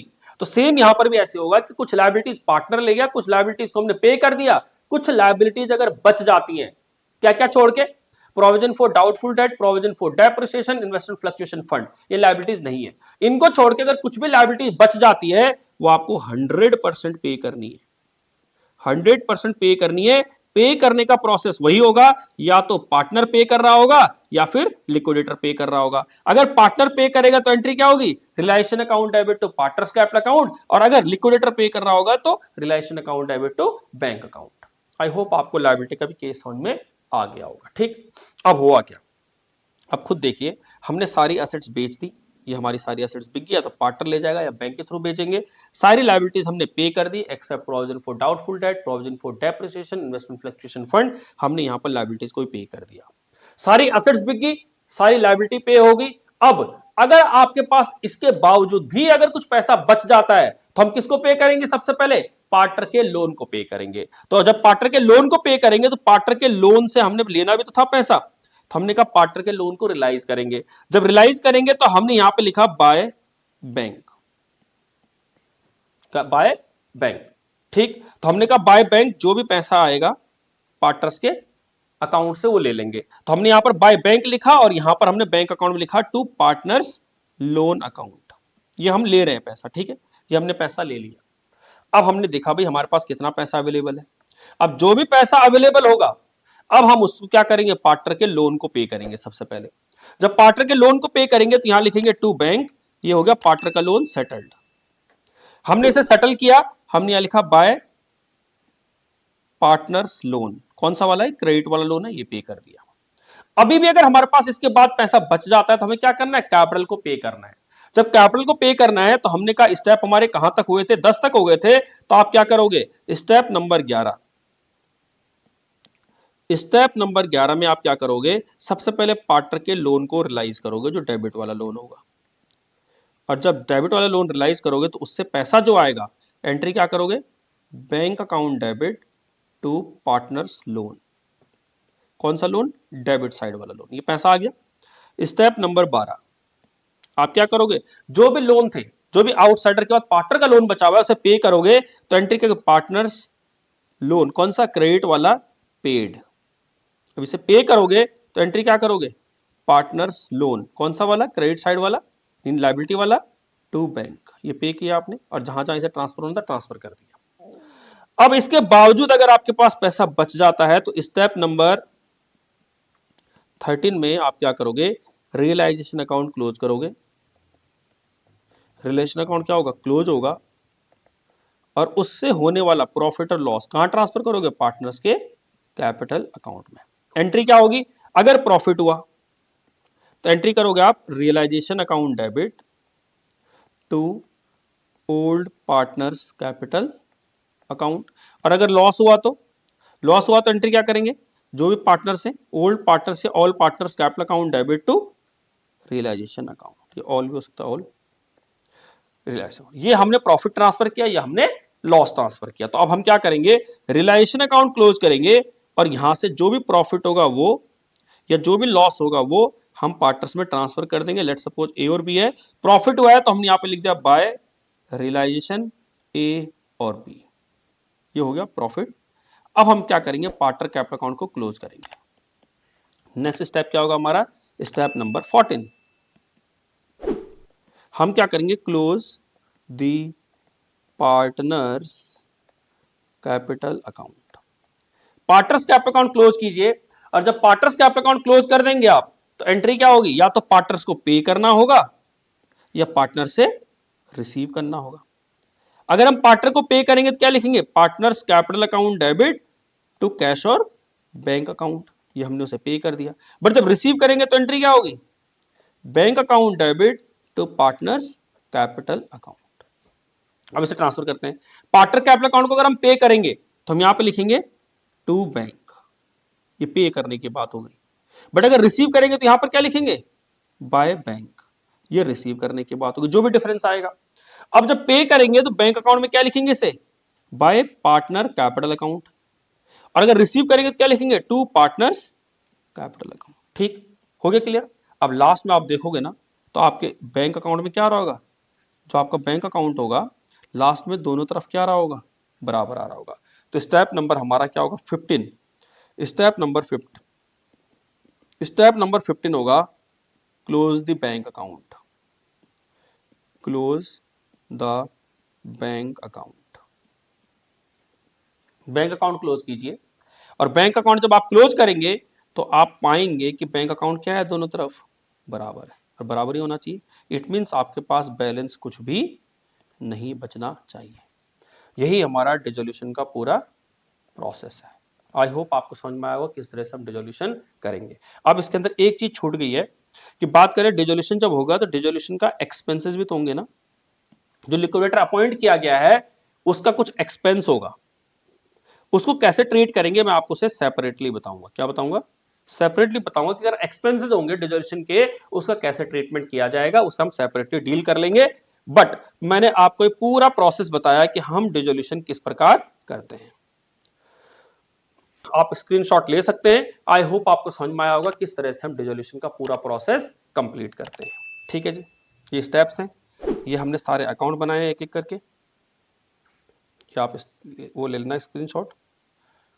ठीक है जी, ये हमने अकाउंट बनाए सारे का सारा, realisation account, partner capital account, partner के लोन अकाउंट, कैश और बैंक अकाउंट। लास्ट में कैश और बैंक अकाउंट हमारा क्लोज हो गया। ये हमारे स्टेप्स थे। ये सारे स्टेप्स हमने सीखे कि किस तरह से हम डिसोल्यूशन कंप्लीट करेंगे। अब हम इसका एक फॉर्मेट देख लेते हैं, यहां पर फॉर्मेट दिया होगा। This is the format of realisation account. ये देखिए रिलेशन अकाउंट का ये फॉर्मेट है, स्पेसिमेन ऑफ रिलेशन अकाउंट। क्या हुआ, सबसे पहले हमने क्या कि सारी असेट्स ट्रांसफर की, देखिए सारी असेट्स ट्रांसफर कर रखी हमने, सिर्फ रिलेशन की बात कर रहे हैं। यहां पर हमने सारी लायबिलिटीज ट्रांसफर की, जितनी भी लायबिलिटीज हैं ये हमने ट्रांसफर की। जो असेट्स बिकेंगे वो यहां पर आएगा बाय कैश और बैंक। ये सारे के सारे असेट्स बिक रही हैं, जैसे लैंड एंड बिल्डिंग बिक रहा है, plant and machinery, furniture, stock, debtor, bad debt recovered या इन्वेस्टमेंट। और अगर जो असेट्स पार्टनर ले जा रहा है, क्या लिखा है, पार्टनर्स कैपिटल अकाउंट, जो भी असेट्स पार्टनर लेके जा रहा है। इसी तरह लायबिलिटीज की बात करें तो हमने लिखा टू बैंक, लायबिलिटीज यहां पर पे की हमने, जो खुद पे कर रहे हैं हम लोग। और जो पार्टनर ले जाएगा उसे क्या लिखेंगे, to bank partners capital account.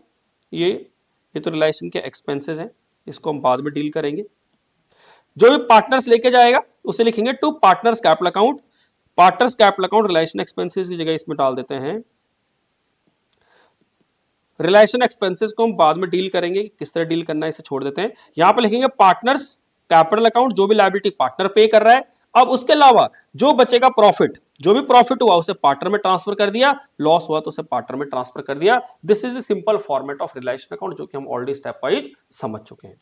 Relation के एक्सपेंसेस का क्या करना है वो मैं आपको अलग से ट्रीटमेंट बताऊंगा। तो हम एक एक करके थोड़ा सा समझ लेते हैं। सबसे पहले पार्टनर के लोन की बात करें तो मैंने आपको बताया था कि लोन एक आउटसाइडर लायबिलिटी है, इसलिए हम क्या करेंगे, इसे अलग से मेंटेन करेंगे, हम इसे रिलेशन अकाउंट में नहीं दिखाएंगे। Balance will not be transfer to relation account as it is not outside liability. ये हमारी आउटसाइड लायबिलिटी नहीं है, पार्टनर की लायबिलिटी है। So separate account is maintain for this, settled separately but after outside liability but before partners capital account. आपको भी पता है कि सेटलमेंट होगी तो पार्टनर कैपिटल अकाउंट से पहले पे करना है, लेकिन आउटसाइड लायबिलिटी के बाद पे करना है।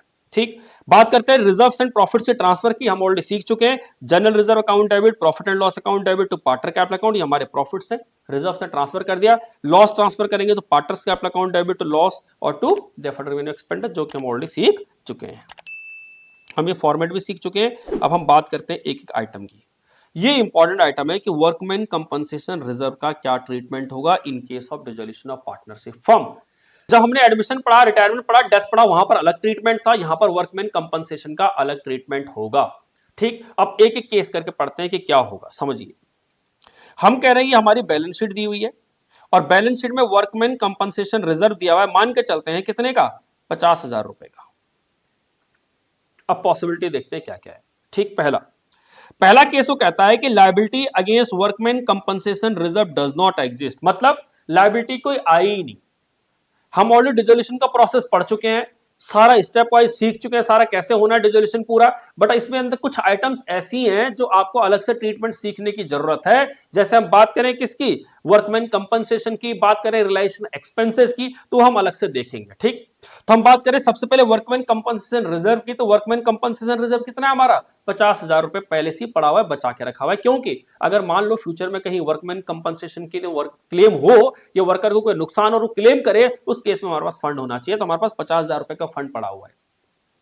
कह रहा है वर्कर का कोई क्लेम आया ही नहीं, ये क्वेश्चन में कोई इंफॉर्मेशन दी ही नहीं है क्लेम के बारे में, तो हम क्या करेंगे, इस पूरे के पूरे पैसे को पार्टनर को दे देंगे। तो क्या एंट्री करेंगे, workman compensation reserve account debit to partners capital account, जो भी उनकी रेशियो होगी उस रेशियो में बांट देंगे। जैसे ए और बी दो पार्टनर है तो एंट्री होगी workman compensation reserve account debit to A's capital account to B's capital account, जो भी उनकी रेशियो उस रेशियो में बांट देंगे। ठीक, दूसरा केस कह रहा liabilities against workman compensation is less than the workman compensation reserve. It means मान लीजिए हमारे पास 50,000 का रिजर्व है और लायबिलिटी आ गई हमारी 40,000 रुपए की। कितने की लायबिलिटी आ गई, 40,000 रुपए की। तो एंट्री क्या करेंगे, वर्कमैन कंपनसेशन रिजर्व पूरा 50,000, पूरा 50,000 टू रियलाइजेशन अकाउंट। कितनी लायबिलिटी आ रही है आपकी, जितनी भी लायबिलिटी आएगी आपकी रियलाइजेशन अकाउंट के थ्रू आएगी, to realisation account. Realisation account में कितना डाल देंगे, 40,000 रुपए। अब 10,000 रुपए फिर भी बच गया ना, तो 10,000 रुपए हम पार्टनर में बांट देंगे उनकी ओल्ड रेशियो में, जो भी उनकी ओल्ड रेशियो, जैसे इक्वल रेशियो है तो 5,000 और 5,000। तो एंट्री क्या होगी, workman compensation account debit to realisation account, जितना उसकी कंपनसेशन मांग रहा है, क्लेम किया जा रहा है इंप्लॉय के द्वारा, और टू पार्टनर्स कैपिटल अकाउंट, जितना वो क्लेम नहीं कर रहा, जितना हमारे पास फ्री में रिजर्व पड़ गया है, उस पैसे को हम क्या करेंगे, पार्टनर में बांट देंगे। आई होप आपको समझ में आया होगा।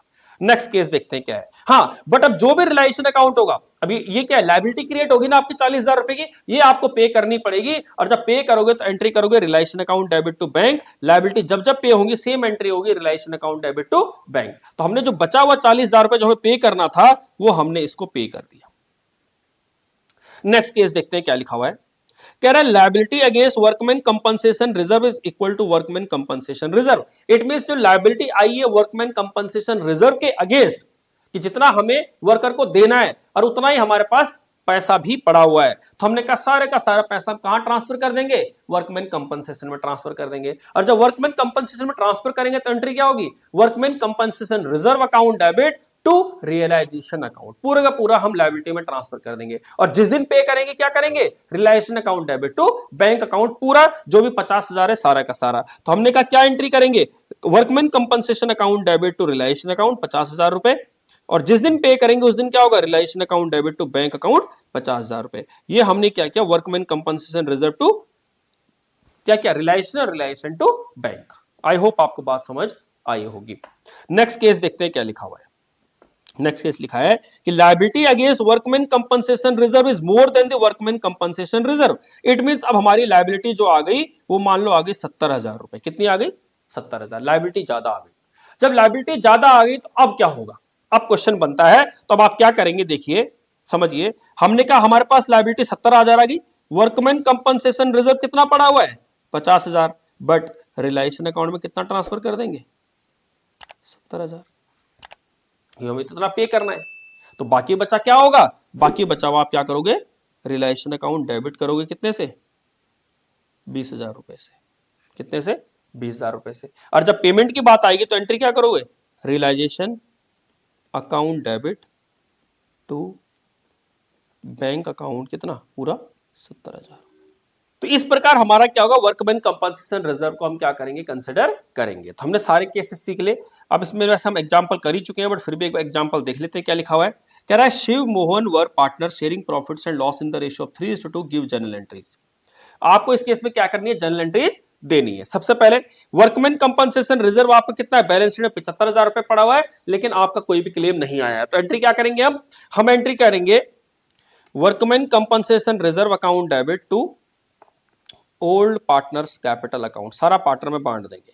दूसरा, इट मींस ए और बी में बांट देंगे। तो क्या होगा, टू ए और बी, इस 75,000 को हम 3:2 के रेशियो में बांटेंगे, तो 45,000 और 30,000। ठीक।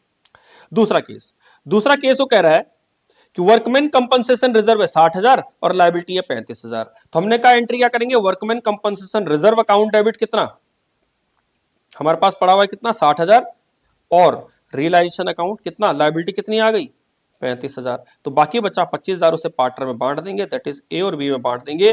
रेशियो है इक्वल, 3:2 की रेशियो है। तो 35,000 गया अगर 60,000 में से, तो बचा 25,000, दैट इज 15,000 और 10,000। तीसरा केस देख लेते हैं क्या लिखा हुआ है। कह रहा वर्कमैन कंपनसेशन रिजर्व है 60,000 और लायबिलिटी है 75,000। तो हमने कहा वर्कमैन कंपनसेशन रिजर्व हमारे पास कितना है, 60,000, और लायबिलिटी कितनी आ गई हमारे पास, टू रियलाइजेशन अकाउंट कितना आ गया, 75,000 रुपए। तो हमने कहा क्या करेंगे, जो बाकी बचा हुआ रियलाइजेशन अकाउंट से ही एडजस्ट करेंगे, दैट इज कितना, 15,000। आप इसकी नेट एंट्री भी कर सकते हैं। एंट्री क्या कर सकते हैं, workman compensation reserve account debit to realisation account कितना, सीधा 60,000। डायरेक्ट इसकी एंट्री भी कर सकते हैं आप। ठीक, ये भी कर सकते हैं और ये भी कर सकते हैं। ठीक। और जिस दिन पेमेंट करेंगे, लेकिन पेमेंट पूरा 75,000 करेंगे, तो एंट्री क्या होगी, realisation account debit to bank पूरा 75,000। नेक्स्ट केस देखते हैं क्या लिखा हुआ है। कह रहा वर्कमैन कंपनसेशन 60,000 है, लायबिलिटी भी 60,000 है। तो हमने कहा कोई दिक्कत नहीं है, सारा का सारा पैसा कहां ट्रांसफर कर देंगे, टू रियलाइजेशन अकाउंट में ट्रांसफर कर देंगे, पूरा 60,000 रुपए। और जिस दिन पेमेंट करेंगे उस दिन एंट्री क्या होगी, realisation account debit to bank account, to bank account, पूरे 60,000 रुपए।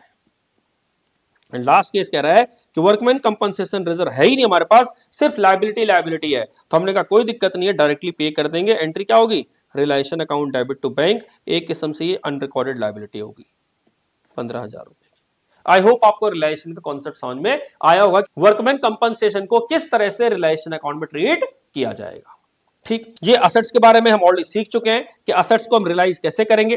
टेंजिबल असेट्स होगी अगर, तो हम उसे बेचेंगे जितने की बिकेगी, अगर वो नहीं बिकेगी तो उसे बुक वैल्यू पे बेचेंगे। तो क्या लिखा है, if realised value of tangible assets is not given, assets is accounted as realised at its book value. और अगर जितने की बिक्री है फिर तो कोई क्वेश्चन ही नहीं, जितने का बोल रहा है उतने का बेच देंगे। बात करें इंटेंजिबल एसेट्स की, इंटेंजिबल एसेट्स के बारे में अगर लिखा हुआ है कि बिक्री है तो उतने का बेच देंगे, पर नहीं लिखा हुआ है कितने की बिक्री है तो आप उसे किस पे बेचोगे, उसकी जीरो वैल्यू पे बेचोगे। तो क्या लिखा है, if realised value of intangible assets is not given, assets is not accounted as realised if realised value of the assets is given, तो जितने की बिकेगी उतने का बेच देंगे। तो टेंजिबल एसेट्स बुक वैल्यू पे बिकेगी अगर नहीं लिखा हुआ है तो, और अगर इंटेंजिबल एसेट्स के बारे में नहीं लिखा हुआ है तो उसे ₹0 में बेचेंगे। इसी तरह कुछ ऐसी आइटम्स होती हैं जिसे हम कहते हैं कि ये कोई एंट्री नहीं होगी, इस केस में वो रियलाइज नहीं होगी। एक तो इंटेंजिबल एसेट्स, दूसरा एक अक्रूड इनकम और प्रीपेड एक्सपेंसेस। तो कह रहा है अक्रूड इनकम और प्रीपेड एक्सपेंसेस भी मान लिया जाता है कि ये रियलाइज नहीं होंगे, ये भी हमारे ₹0 में बिकेंगे। ठीक, और अगर एक असेट्स को अगर किसी लायबिलिटी के साथ सेटल्ड करते हैं तो उसके लिए भी हम कोई एंट्री पास नहीं करते हैं। बट अगर पूरी तरह से सेटल होनी चाहिए लायबिलिटी, 100% सेटल्ड होनी चाहिए, पार्टली सेटल्ड नहीं होनी चाहिए। अगर पार्टली सेटल्ड होगी तो लायबिलिटी जो रिमेनिंग बचेगी आप उसके लिए एंट्री क्या करोगे, relation account debit to bank, आपको बाकी बची हुई लायबिलिटी पे करनी पड़ेगी, जो हम ऑलरेडी सीख चुके हैं। कुछ एग्जाम्पल देख लेते हैं जैसे, इससे आपको और कॉन्फिडेंस आएगा। कह रहा pass journal entries for following transactions on dissolution of firm of partners Paras and Lavit. कह रहा है after assets other than cash and outside liability, सारी आपको बेचनी है और सारी का सारी पेमेंट करनी। क्या लिखा हुआ है, पारस टुक 50% of the stock at a discount of 20% and stock in the balance sheet before dissolution 4 lakh. It means आपको बैलेंस शीट में क्या दिया हुआ है, स्टॉक दिया हुआ है 4 लाख रुपए का, 4 लाख का स्टॉक दिया हुआ है। वो कह रहा है इसका आधा, इसका आधा 50% हुआ और इसका आधा 50% हुआ। ये जो 50% है ना, इसे पारस लेके जा रहा है 20% डिस्काउंट में। इट मींस इसका 50% हुआ 2 लाख और 2 लाख का 20% हुआ 40,000। इट मींस पारस कितने में लेके जा रहा है, 1,60,000 रुपए में। बट इस 2 लाख के बारे में नहीं लिखा हुआ कितने की बिक्री है। अगेन हमने कहा था अगर टेंजिबल एसेट्स के बारे में कुछ ना लिखा हुआ कितने की बिक्री है तो ये एग्जैक्ट 2 लाख में ही बिक्री है। तो अगर हम एंट्री की बात करें तो एंट्री क्या होगी, एंट्री होगी हमारी यहां पे bank account debit to realisation account, कितने की बिक्री एसेट्स, 2 लाख रुपए की। और दूसरी एसेट्स क्या होगी, दूसरा क्या कर रहा है, पारस लेके जा रहा है तो एंट्री क्या होगी, Paras capital account debit to realisation account, कितने की ले जा रहा है वो एसेट्स, 1,60,000 रुपए की। इट मींस रियलाइजेशन अकाउंट में दोनों क्रेडिट होंगे, एक पारस कैपिटल के नाम से होगा और एक बैंक के नाम से होगा। बैंक में पैसा आ रहा है तो डेबिट होगा, पारस एसेट्स लेके जा रहे हैं तो पारस अकाउंट क्या होगा, डेबिट होगा। दूसरा केस पढ़ते हैं क्या लिखा हुआ है, कह रहे डेटर्स 2,64,000 के हैं, लेस प्रोविजन कितना है, 24,000 रुपए का है, 48,000 के डेटर हमें रिसीव नहीं हो रहे। इट मींस हमारी ये बैलेंस शीट अगर आप देखोगे, इस बैलेंस शीट में लिखा होगा डेटर्स कितने, 2,64,000 और लेस प्रोविजन लिखा हो या अपोजिट साइड में लिखा हो प्रोविजन फॉर डाउटफुल डेट। ये तो सीधे कहां चला जाएगा, रिलेशन अकाउंट की क्रेडिट साइड। ये कहां चला जाएगा, रिलेशन अकाउंट की डेबिट साइड। अब वो कह रहे हैं कि ये जो असेट्स है ना, आज जो कितने की बिक्री है, 48,000 रुपए नॉट रिसीवेबल, मतलब 48,000 नहीं मिलेंगे तो बाकी मिल जाएंगे। तो 48,000 कम किया, इसमें से 2,16,000 की बिक्री है, कितने मिल जाएंगे पैसे, 2,16,000। तो अगर हम तीसरी एंट्री करेंगे तो एंट्री क्या होगी, bank account debit to realisation account, 2,16,000।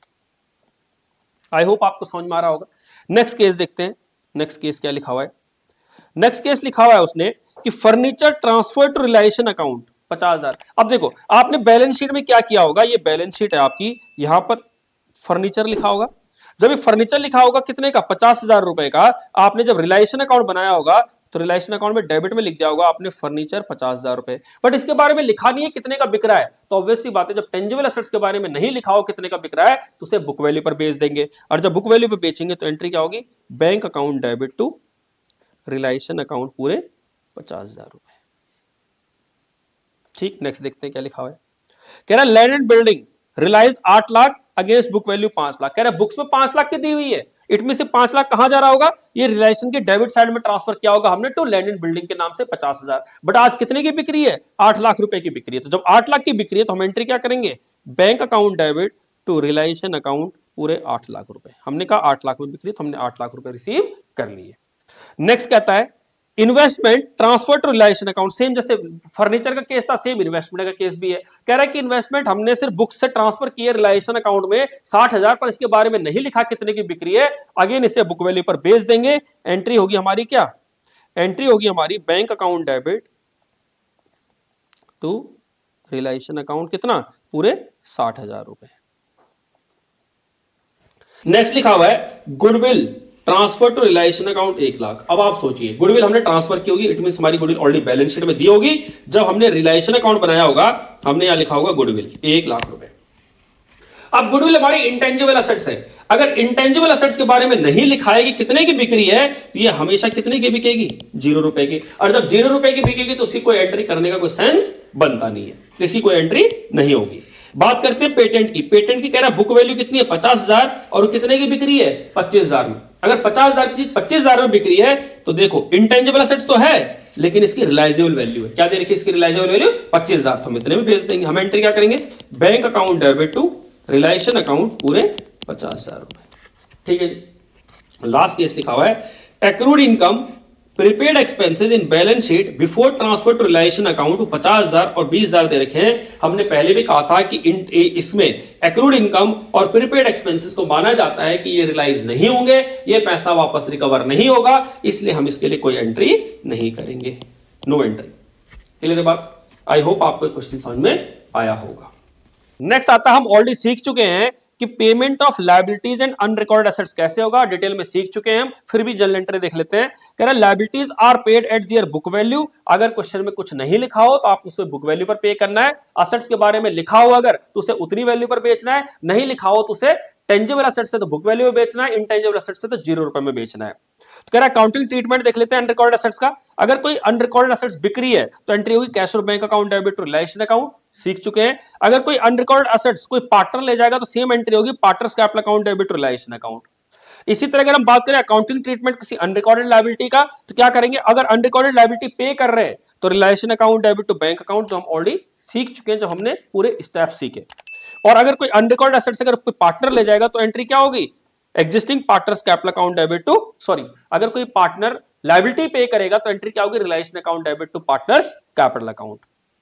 इसके अलावा हमने ये भी सीखा, if a liability is settled by giving any assets then excess amount of liabilities over assets will be settled as. हमने कहा अगर कोई असेट्स अगर लायबिलिटी को दी जाती है, अगर फुल सेटलमेंट हो गया तो कोई एंट्री नहीं होगी, बट अगर पार्टली सेटल हो रहा है तो उस केस में आपको पेमेंट करनी पड़ेगी। तो एंट्री क्या होगी, realisation account debit to bank account. Example के तौर पे 18,000 के असेट्स है और 25,000 के क्रेडिटर्स हैं, वो कह रहा है कि पूरा सेटल्ड नहीं हुआ है, बैलेंस आपको पे करना है, तो 7,000 रुपए आपको पे करने पड़ेंगे। एंट्री होगी realisation account debit to bank account, जो हम ऑलरेडी सीख चुके हैं।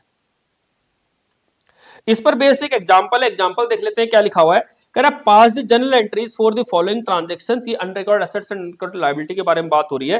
सबसे पहले लिखा है कि old furniture which had been written off in the books was sold 20,000। हमने एक पुराना फर्नीचर जो बुक्स में खत्म हो गया था उसे बेच दिया, पैसा आ रहा है, पैसा आ रहा है, तो एंट्री क्या होगी, bank account debit to realisation account. ठीक। दूसरा केस वो कह रहा है कि जेड एक ओल्ड कस्टमर है whose account 10,000 was written off as bad debt in the previous year। हमने प्रीवियस ईयर में उसे बैड डेट मान लिया था 10,000 रुपए का, कह रहा 70% उसने हमें दे दिया। अगर 70% दे के जा रहा है तो हमने कहा अगेन पैसा आ रहा है bank account debit to realisation account, जो हमारे पैसे असेट्स थी वो रिलाइज हो रही है कितने में, 7,000 रुपए में, तो 7,000 रुपए हमारे पास आज रिसीव हो रहा है। बात करते हैं नेक्स्ट, कह रहा है A agree to take over firm's name और goodwill not recorded in the books 50,000। अब देखो क्या कह रहा है, ए एग्री कह रहा है कि वो असेट्स लेके जाएगा फर्म की, कौन सी, गुडविल, जो कि बुक्स में रिकॉर्ड नहीं है, तो अनरिकॉर्ड असेट्स हो गई। अगर अनरिकॉर्ड असेट्स हो गए, पार्टनर लेके जा रहा है कोई, तो एंट्री क्या होगी, एंट्री होगी partners capital account debit to partners capital account debit to realisation account पूरे 50,000 रुपए। नेक्स्ट कह रहा है there was an old computer which had been written off from the books. हमने बुक से उसे हटा दिया था, भैया खत्म हो गया ये।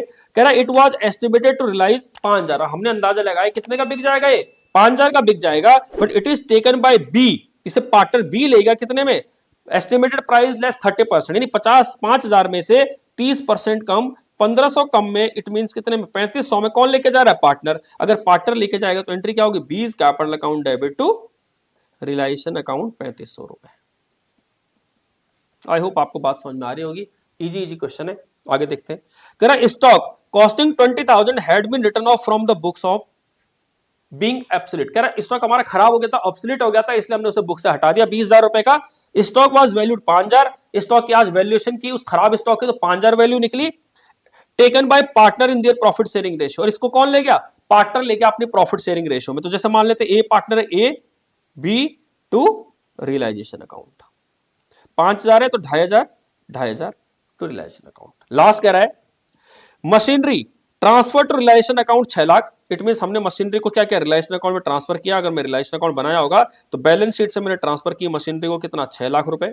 आगे लिखा हुआ है which was given to creditors at a discount of 20% in settlement. देखिए पूरा सेटलमेंट हो गया तो अब इसकी कोई एंट्री नहीं होगी। ये तो ट्रांसफर तो होगा लेकिन अब इसकी कोई एंट्री नहीं होगी। जब भी हम किसी असेट्स को किसी लायबिलिटी के साथ सेटल करते हैं, फुली सेटल हो जाती है, उस केस में कोई एंट्री नहीं होती है। नेक्स्ट देखते हैं हम ट्रीटमेंट एक्सपेंसेस का, जो कि इंपॉर्टेंट ट्रीटमेंट है हमारा। अगर हम एक्सपेंसेस के ट्रीटमेंट की बात करें तो ट्रीटमेंट कौन से? जो भी फर्म में जो लिक्विडेटर आया है वो असेट्स एंड लायबिलिटीज को बेचता है तो उसको कुछ तो कंपनसेशन मिलना चाहिए, तो हम उसी को रियलाइजेशन एक्सपेंसेस बोल रहे हैं। हो सकता है कोई पार्टनर भी इस जिम्मेदारी को ले सकता है, जरूरी नहीं है कि अलग से बाहर से कोई व्यक्ति आए, पार्टनर भी इस जिम्मेदारी को ले सकता है। तो हम केसेस देखते हैं, आप समझिए। जब भी यानी पार्टनर को अपॉइंट किया जाता है, कई बार क्या होता है पार्टनर को अपॉइंट किया जाएगा एज अ लिक्विडेटर, वो सारी एसेट्स बेचेगा, सारी लायबिलिटीज पे करेगा, तो उसे एक कंपनसेशन पे किया जाता है, एक सैलरी के रूप में पे किया जाएगा। उसे कमीशन कहो, कंपनसेशन कहो, सैलरी कहो, कि आपको सारा प्रोसेस कंप्लीट करना है। तो जब उसे पेमेंट की जाएगी उस चीज के बारे में, तो हमारे लिए तो खर्चा है, हमारे लिए क्या है? ये खर्चा है, नुकसान है। नुकसान है तो रियलाइजेशन अकाउंट में जाएगा, तो एंट्री क्या होगी? Realisation account debit to partners capital account. तो जब भी कोई एक फिक्स अमाउंट किसी पार्टनर को दिया जाएगा, किस चीज के लिए? असेट्स को बेचने के लिए, लायबिलिटीज को पे करने के लिए, डिसोल्यूशन का पूरा प्रोसेस कंप्लीट करने के लिए, तो एंट्री होगी हमारी realisation account debit to partners capital account. ये आपको ध्यान रखना है। तो हमने कहा for remuneration salary to partner, entry होगी realisation account debit to concern partners capital account. पहली चीज। अब दूसरी चीज क्या आती है कि अब रिलेशन के जो एक्सपेंसेस होंगे वो दो चीज पर बेस होंगे। पहला पेमेंट बेस और दूसरा बियर कौन कर रहा है। ध्यान रखना, जब रिलेशन एक्सपेंसेस की बात करेंगे तो आपको दो चीजें जरूर ध्यान रखनी है कि पेमेंट कौन कर रहा है और बियर कौन कर रहा है। अगर देखो पहला केस, अगर फर्म ही बियर कर रही है, फर्म ही पे कर रही है, उस केस में एंट्री होगी relation account debit to bank account. तो क्या लिखा हुआ है? अगर realisation expenses borne and paid by the firm, मतलब बियर भी कौन कर रही है? फर्म कर रही है। और पेमेंट भी कौन कर रही है? फर्म कर रही है। तो एंट्री होगी relation account debit to bank. It means realisation account में कहां? To bank, to relation account की डेबिट साइड में टू बैंक के नाम से लिख देंगे और बैंक अकाउंट में क्रेडिट साइड में कहां? रिलेशन के नाम से लिख देंगे। फर्म ने बियर किया, फर्म ने पे किया, एंट्री रिलेशन टू बैंक। दूसरा केस क्या है कि रिलेशन एक्सपेंसेस कौन? फर्म ने पे किया है, बियर कौन कर रही है? फर्म कर रही है, पे पार्टनर कर रहा है। बियर कौन कर रही है? फर्म कर रही है, पे पार्टनर कर रहा है। अब सोच के देखिए, अगर बियर फर्म कर रही है तो फर्म के लिए नुकसान है, अगर फर्म के लिए नुकसान है तो फर्म अपने रिलेशन में लिखेगी, बट पार्टनर को तो देना पड़ेगा ना एट द एंड, क्योंकि पे कौन कर रहा है? पार्टनर कर रहा है। बियर कौन कर रहा है? फर्म। जिम्मेदारी किसकी बनती है? फर्म की। जो बियर करता है अल्टीमेटली खर्चा उसी का होता है। तो बियर यहां पर कौन कर रही है? फर्म कर रही है, तो रिलेशन के डेबिट में लिखेंगे, लेकिन ये पैसा अल्टीमेटली पार्टनर को देना होगा। तो एंट्री होगी relation account debit to partners capital account. तो एंट्री क्या होगी? Relation account debit to concern partners capital account, जो भी पार्टनर इस खर्चे को पे कर रहा है। तीसरा केस देखते हैं कि realisation expenses borne and paid by the partner. कह रहा है रिलेशन एक्सपेंस बोर्न कौन कर रहा है? पार्टनर। पे कौन कर रहा है? पार्टनर। कह रहा है इसका फर्म से कोई लेना देना नहीं है, फर्म में इसका कोई लेना देना नहीं है, ना फर्म की जेब में कोई खर्चा आ रहा है, ना ही कोई बर्डन आ रहा है। तो इसकी एंट्री पार्टनर अपनी बुक्स में करेगा, फर्म्स की बुक में इसकी कोई एंट्री नहीं होगी, तो इसलिए हमने कहा इसकी कोई एंट्री नहीं करेंगे। एंड लास्ट केस क्या कहता है कि इस केस में एक्सपेंसेस बियर कौन कर रहा है? पार्टनर, लेकिन पे कौन कर रहा है? फर्म। अगर पार्टनर बियर कर रहा है और सिर्फ फर्म पे कर रही है, सिर्फ फर्म पे कर रही है, तो फर्म की जेब से सिर्फ कैश जाएगा, लेकिन अल्टीमेटली पार्टनर से लिया जाएगा। तो पार्टनर की कैपिटल क्या करेंगे? डेबिट करेंगे, और फर्म पे कर रही है तो टू बैंक। तो एंट्री क्या होगी? Concern partners capital account debit to bank. तो हमने यहां पे लिख दिया concern partners capital account debit to cash और बैंक। बट कई बार क्या होता है, पार्टनर कहता है आधा मैं पे कर दूंगा, फर्म कहती है आधा मैं पे कर देती। तो अगर पार्टली अगर इस केस हुआ तो उस केस में क्या करेंगे? For realisation expenses borne by the firm, but borne कौन कर रहा है? फर्म ही बोर्न कर रही है। फर्म कह रही है सारा खर्चा मैं बियर करूंगी, पर पेमेंट कौन कर रहा है? आधी पेमेंट पार्टनर कर रहा है, आधी पेमेंट कौन कर रही है? फर्म कर रही है। तो क्या क्या? But partly paid by the firm and bye the partner. तो फर्म अगर बियर कर रही है तो रिलेशन तो डेबिट होना ही होना है। तो हमने कहा रिलेशन को डेबिट हमने कर दिया। अब पार्टनर पे कर रहा है तो पार्टनर कैपिटल लिखेंगे, फर्म पे कर रही है तो कैश और बैंक लिखेंगे। तो हमने कहा जो जितना भी पेमेंट फर्म कर रही है उसके लिए हम कैश और बैंक लिखेंगे, और जितनी भी पेमेंट पार्टनर कर रहा है उसके लिए हम पार्टनर्स कैपिटल अकाउंट लिख देंगे। आई होप आपको रिलेशन के एक्सपेंसेस का ट्रीटमेंट समझ में आया होगा। पहले अगर हमने एक पार्टनर को हमने अपॉइंट किया है लिक्विडेशन के लिए, अगर उसे सैलरी या रेम्युनरेशन कुछ पे कर रहे हैं तो कंसर्न पार्टनर्स को हम क्या करेंगे, सारा का सारा पेमेंट करेंगे सैलरी के रूप में, एंट्री होगी relation account debit to concern partners capital account. उसके बाद अगर एक्सपेंसेस बियर फर्म कर रही है, पे फर्म कर रही है तो रिलेशन टू बैंक। दूसरा केस, अगर बियर फर्म कर रही है, बियर कौन कर रही है, फर्म, पेमेंट कौन कर रहा है, पार्टनर, तो एंट्री होगी relation account debit to partners capital account. But अगर पार्टनर ही पे कर रहा है, पार्टनर ही बियर कर रहा है तो उस केस में कोई एंट्री नहीं करेंगे। और अगर पार्टनर क्या कर रहा है, बियर कर रहा है लेकिन फर्म पे कर रही है तो हमने कहा उस केस में हम एंट्री करेंगे concern partners capital account debit to cash और बैंक अकाउंट। ठीक, यहां तक हमारा हो गया। अब हम इस पर कुछ एग्जाम्पल देखते हैं क्या लिखा हुआ है। कह रहा pass journal entries for the following transaction. कह रहा रिलेशन एक्सपेंसेस हैं 10,000, कुछ नहीं लिखा हुआ कौन बियर कर रहा है कौन पे कर रहा है। जब कुछ ना लिखा हो तो हमेशा फर्म बियर करेगी। एंट्री होगी relation account debit to bank, सीधा सीधा 10,000 रुपए। ठीक है जी। दूसरा केस कह रहा रिलेशन एक्सपेंसेस 5 जा रहे हैं, पेड बाय तरुण। अब देखो पे कौन कर रहा है, तरुण, पर बियर कौन कर रहा होगा, फर्म। अगर बियर फर्म कर रही है तो रिलेशन अकाउंट डेबिट होना ही होना है। तो हमने कहा रिलेशन अकाउंट डेबिट, बट पैसा किसको देना होगा एट द एंड, तरुण को। तो क्या लिखा, realisation account debit to Tarun capital account. तीसरा केस कह रहा है रिलेशन एक्सपेंसेस 5 जा रहे हैं, were paid by firm on behalf of Madan. अब सोच के देखिए यहां पर अल्टीमेटली देखो किसके बिहाफ पर पेमेंट हो रही है, मदन के बिहाफ पर पेमेंट हो रही है। पेमेंट कौन कर रहा है, फर्म कर रही है, फर्म की जेब से सिर्फ कैश और बैंक जा रहा है, पर अल्टीमेटली खर्चा किसका है, मदन का। बियर किसको करना है, मदन को। एंट्री क्या होगी, Madan capital account debit to cash और बैंक अकाउंट। हम ऑलरेडी ये सीख चुके हैं। नेक्स्ट लिखा है पवन, a partner was paid remuneration including expenses 20,000 to carry out dissolution of the firm। कह रहा है फर्म को हमने 20,000 रुपए दिए पवन को कि भैया तुम्हें सारा का सारा करिए, रेमुनरेशन हो गया कि पार्टनर को रेमुनरेशन दिया जा रहा है, सैलरी दी जा रही है, कमीशन दी जा रही है कि भैया आपको सारा डिसोल्यूशन का प्रोसेस कंप्लीट करना है, बाकी सारी जिम्मेदारी आपकी है। सारी जिम्मेदारी आपकी है। तो बताओ यहां पर फर्म क्या कर रही है, 20,000 रुपए दे रही है किसको, पार्टनर को। तो एंट्री क्या होगी, relation account debit to Pawan capital account, पूरा 20,000 रुपए। पहली एंट्री हम नहीं सीखी थी। उसके बाद देखते हैं, कह रहा है एक्चुअल एक्सपेंसेस 10,000 रुपए है, expenses incurred were paid by the Pawan. अब एक्सपेंसेस बियर कौन कर रहा था, पवन। पे कौन कर रहा था, पवन। सारी जिम्मेदारी किसकी है, पवन की। तो ये जो बाकी बचे हुए 10,000 रुपए की खर्चे की एंट्री हम नहीं करेंगे, क्योंकि इसमें बियर भी पवन कर रहा है और पेमेंट भी पवन कर रहा है। और पर्सनल एक्सपेंस जब भी हम इस तरह की बात आएगी कि बियर और पेमेंट अगर कोई पार्टनर कर रहा है तो उस केस में उसकी कोई एंट्री नहीं होगी। नेक्स्ट केस देखते हैं क्या लिखा हुआ है। कह रहा है dissolution expenses were 8,000, out of the said expense 3,000 were borne by firm. देखो फर्म बियर कर रही है 3,000, इसका मतलब फर्म का रिलेशन अकाउंट कंफर्म हो गया कितना, 3,000। एंड बैलेंस बाय रवि, और बैलेंस कौन कर रहा है, रवि कर रहा है। इट मींस रवि का भी कैपिटल अकाउंट फिक्स हो गया। आगे कहता है कि जो 8,000 रुपए कौन पे कर रहा है, फर्म पे कर रही है। तो देखो क्या होगा, जब फर्म पे कर रही है तो एंट्री क्या होगी, relation account debit to bank. Firm ने कहा मैं पूरे 8,000 पे करूंगी, लेकिन खुद बियर कितना कर रही है, 3,000। तो बाकी 5,000 कौन बियर करेगा, रवि। तो रवि को क्या करेंगे, 5,000 से डेबिट कर देंगे। अगला केस देखते हैं क्या लिखा हुआ है। Realisation expenses 5,000 were to be borne by and paid by Karan. देखो यहां पर पार्टनर ही बियर कर रहा है, पार्टनर ही पे कर रहा है। हमने कहा इसके अंदर कोई एंट्री नहीं होगी, नो एंट्री, कोई एंट्री इसके अंदर नहीं की जाएगी।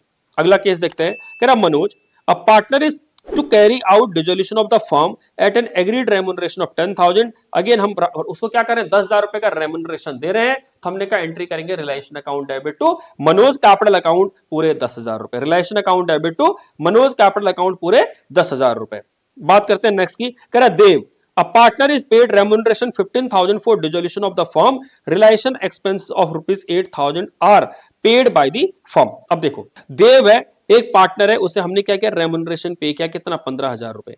जब उसे रेमुनरेशन पे किया जाएगा देव को 15,000 रुपए का, तो एंट्री क्या होगी, रिलेशन अकाउंट डेबिट टू देव, क्योंकि उसे 15,000 रुपए दे रहे हैं, फर्म पे कर रही है, तो रिलेशन अकाउंट डेबिट टू देव, पूरे 15,000 रुपए।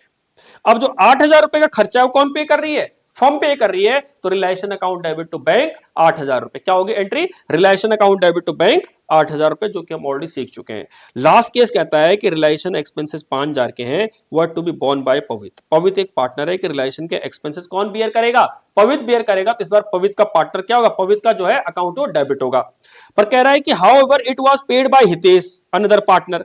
किसने पेमेंट की? फर्म ने नहीं पेमेंट की, इस बार किसने पेमेंट की है? हितेश ने। तो सारा पैसा किसको दिया जाएगा एट द एंड में? हितेश को। कह रहा it was recorded in the books. तो अब आप बताइए, पवित्र को तो खर्चा बियर करना ही था, तो पवित्र तो हमने डेबिट किया ही। अगर फर्म बियर करते तो क्या लिखती? फर्म अगर पेमेंट करते तो कैश और बैंक लिखते, बट यहां पर हितेश पे कर रहा है तो हम क्या लिखेंगे? हितेश। कितने? 5,000।